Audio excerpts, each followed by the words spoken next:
O Senhor esteja convosco. Proclamação do Evangelho de Jesus Cristo, segundo Lucas. Naquele tempo, quando acabou de falar ao povo que o escutava, Jesus entrou em Cafarnaum.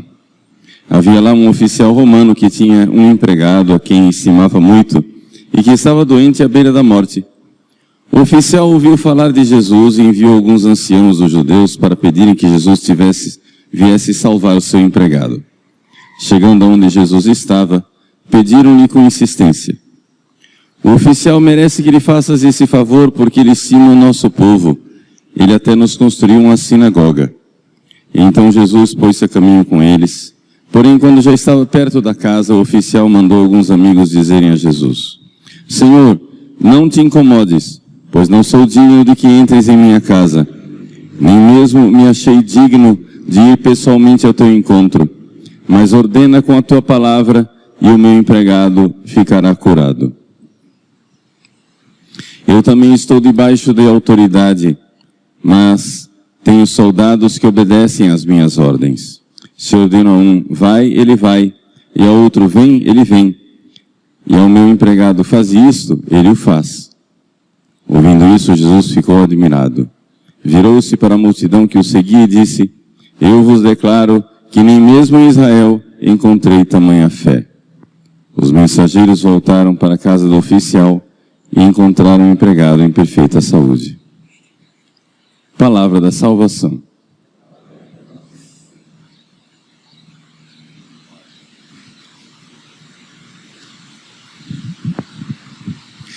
Meus queridos irmãos e irmãs, celebramos hoje a memória de São José de Cupertino, um santo franciscano conventual que viveu no século XVII. Ele nasceu em 1603 e morreu com 60 anos em 1663. São José de Cupertino é conhecido porque era o santo que, aspas, voava. O que quer dizer isso? Ele, com o dom da mística e os vários prodígios e milagres abundantes com os quais Deus o presenteou, tinha esse dom de que, na oração, arrebatado, o seu corpo levitava. Seu corpo se suspendia no ar. Mas vamos com calma, vamos explicar quem é São José de Cupertino. Primeira coisa, ele nasceu de uma família cujo pai era bastante virtuoso, mas assumiu várias dívidas, assinando uma espécie de promissórias. Quando a sua mãe estava grávida dele, né, o pai faleceu. E então, confiscaram todos os bens da família para poder pagar a dívida. Então, São José de Cupertino nasceu num estábulo, como Jesus. Nasceu numa manjedoura, numa estrebaria.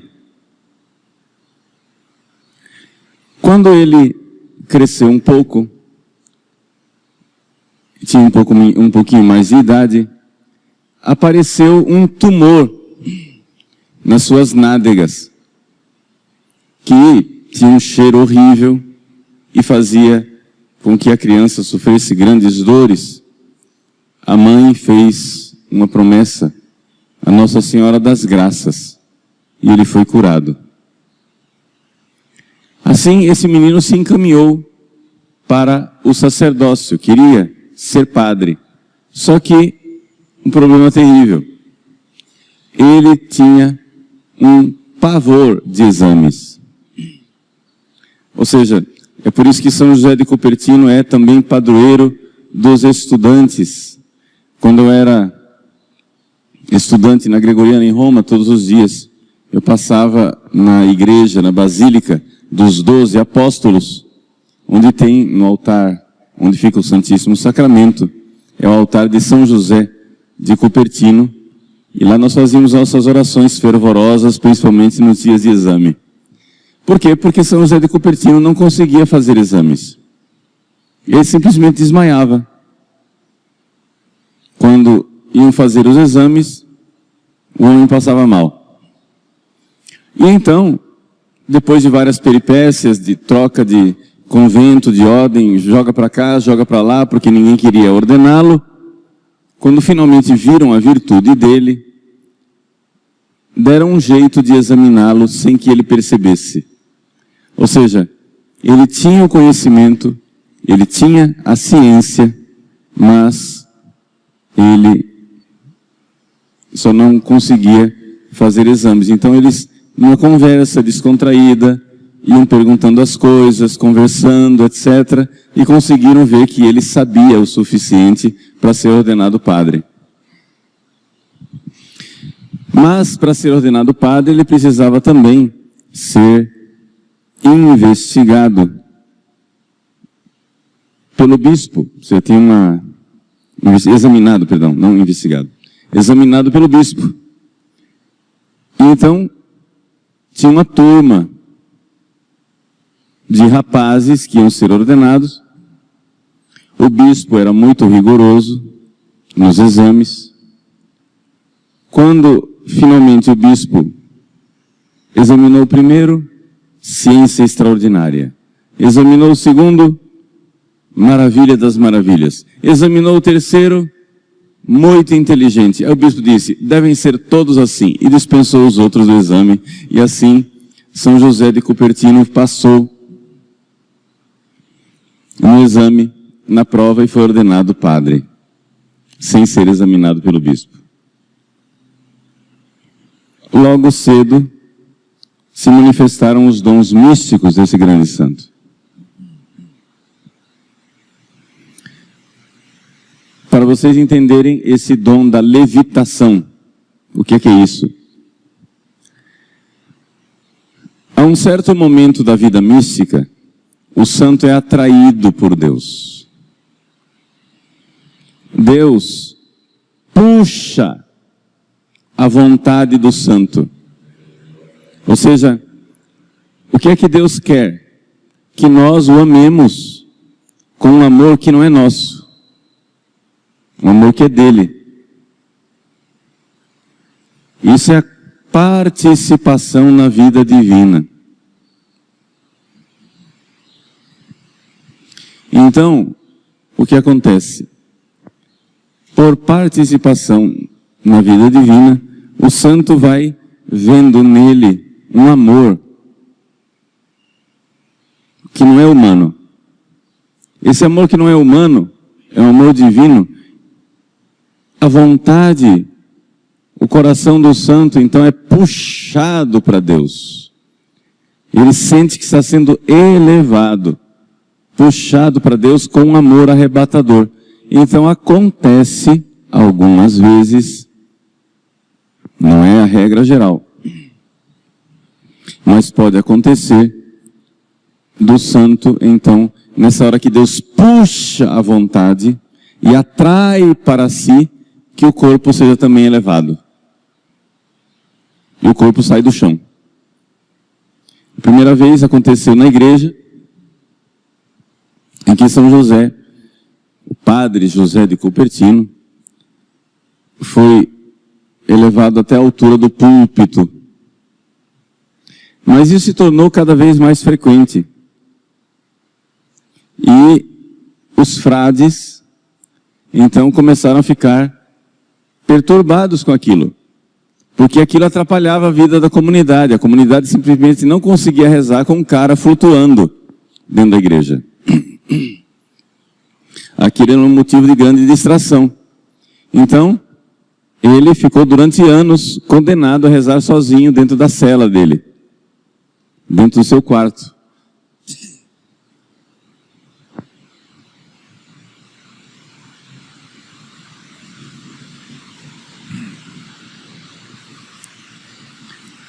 Mas logo se espalhou a fama da santidade.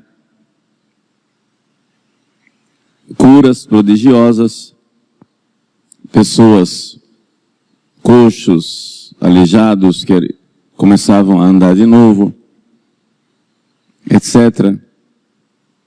E São José, com muita humildade, se deixava servir por Deus. Mas o que acontece é que, naquela época,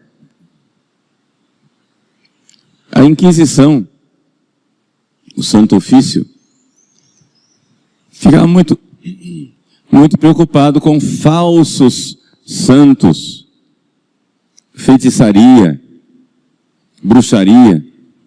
Então, o Frei José, Padre José de Cupertino, foi acusado diante do Tribunal da Inquisição para investigarem se ele não era um bruxo, um feiticeiro. Ninguém duvidava, vejam só, ninguém duvidava de que ele de fato levitava. Mas aquela levitação era de Deus ou era coisa do diabo? Essa era a pergunta que o Tribunal da Inquisição se fazia. Então terminou que ele foi, por causa dessa investigação, obrigado a morar em Assis, que foi para ele uma grande consolação. Poder ficar no lugar onde São Francisco, né, viveu, ele que era franciscano. Por isso, ali ele passava muito tempo rezando junto ao túmulo de São Francisco. Ali no túmulo de São Francisco, várias vezes ele foi encontrado levitando, lá em Assis. E esse foi então o grande São José de Cupertino. A morte dele também foi especialmente edificante.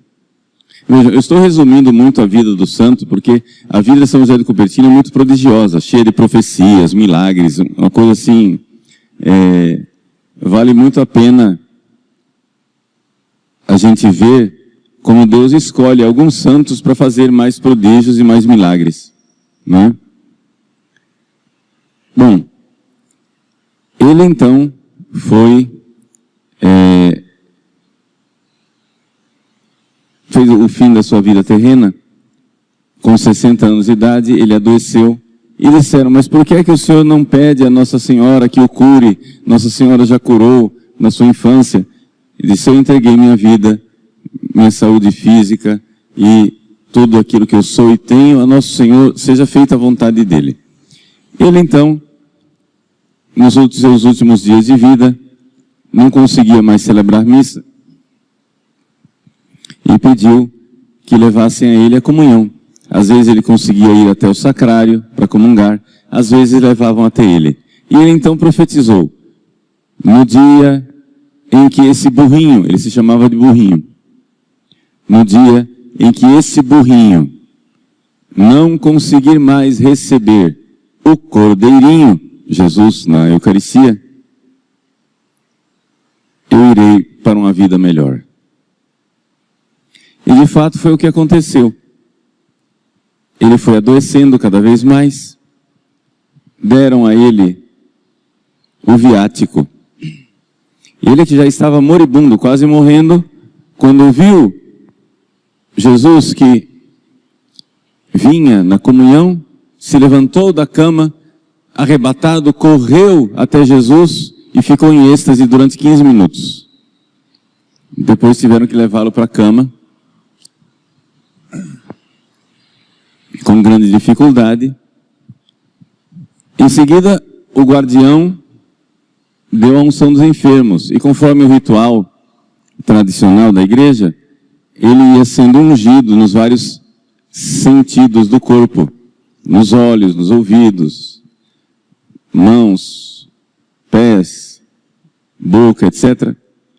E ele então, enquanto ia sendo ungido, em êxtase espiritual, arrebatado, dizia coisas de muito louvor a Deus, de muita alegria, mas que céu, mas que paraíso, e ia falando, quando acabou o ritual ele reclamou, não vai continuar, não tem mais, porque aquilo foi para ele uma grande consolação espiritual.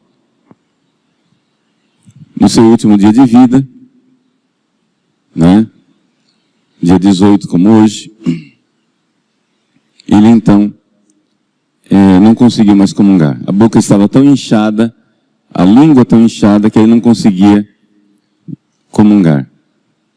E ele que já vinha anunciando, desde o início da sua doença, ele disse, o burrinho começou a subir a montanha. Quando estava no meio da doença, ele disse, o burrinho está no meio da montanha. Agora, que chegou o último dia de vida, ele disse, o burrinho chegou ao alto da montanha. E então, faleceu santamente, faltando 1 hora para meia-noite. E, evidente, já tinha grande fama de santidade. Depois que ele foi sepultado, os milagres vieram em abundância e os prodígios desse grande santo de Deus, arrebatado de amor. Um amor verdadeiro por Deus, um amor grande, um amor divino. Conta a história de São José de Cupertino para que nós entendamos que o amor que os santos têm por Deus não é um amor humano. Não é uma coisa nossa. Não é uma coisa que nós possamos produzir. Esse amor já está dentro de você. Se você está em estado de graça, esse amor está aí. Você talvez não consiga vê-lo, mas ele está aí. Em você. Esse mesmo amor.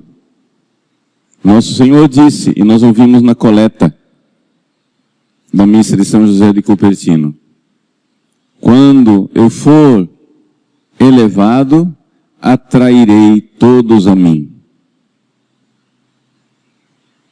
Mas para que nós sejamos atraídos, é necessário o desapego das coisas aqui da terra. E essa é a parte da vida de São José de Cupertino que as pessoas não enxergam. O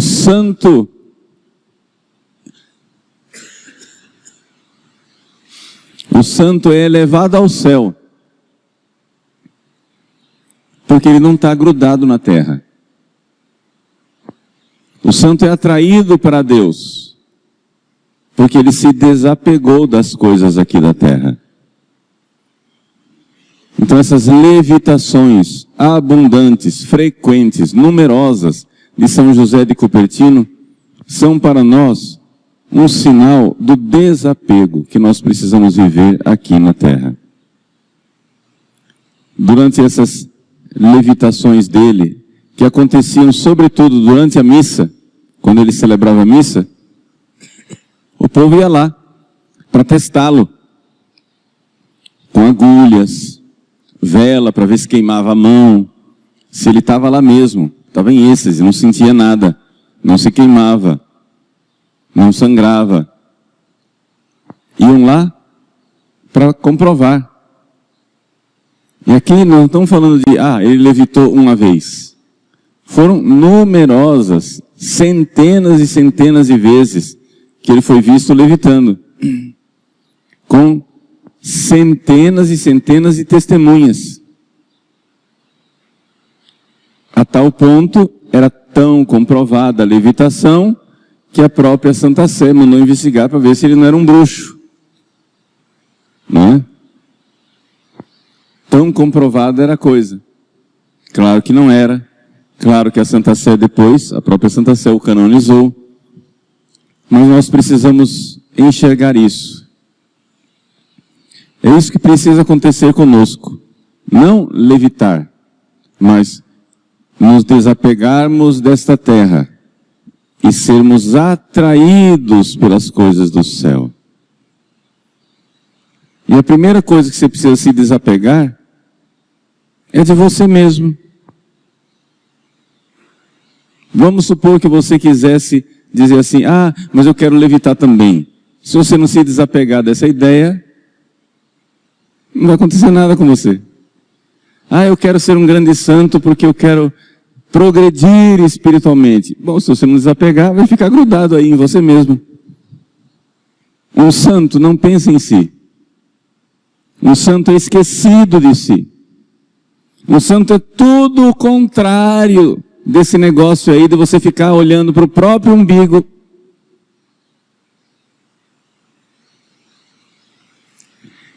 Arrebatado por Cristo, olhos fixos em nosso Senhor, desapegado das coisas da terra, principalmente de si mesmo. Parar de olhar para você mesmo, parar de se preocupar com você mesmo, olhos fixos em Jesus, no serviço de Deus nos irmãos. Esse é o verdadeiro desapego, e é isso que faz com que nós sejamos arrebatados ao céu.